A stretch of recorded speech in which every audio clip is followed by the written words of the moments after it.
গাছ তৈরি করি, ফলের গাছ নির্মাণ করি।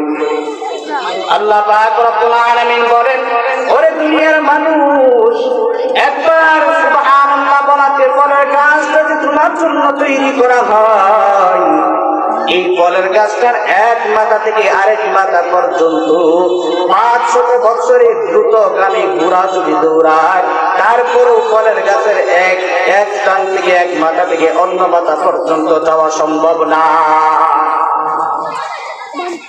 আল্লাহ পাক রব্বুল আলামিন বলেন, এরে বান্দা, আমি আল্লাহ তাআলা তোকে দুনিয়ায় পাঠাইলাম আমার একটাই মাকসাদ, তুই বান্দা তোর জবান দিয়ে আমি আল্লাহ তাআলাকে ডাকবি, আমি আল্লাহ তাআলার ইবাদত বন্দেগী করবি, তাসবিহ তাহলিল করবি। আর আমি আল্লাহ তাআলা তো ঘোষণা করে দিলাম, এরে মুমিন, তুই বান্দার জন্য কেন, গোটা জমিনবাসীর জন্য, এক একটি মানুষের জন্য একটা করে জান্নাত নির্ধারিত। কোন মানুষ বান্দা পাবে, কোন বান্দা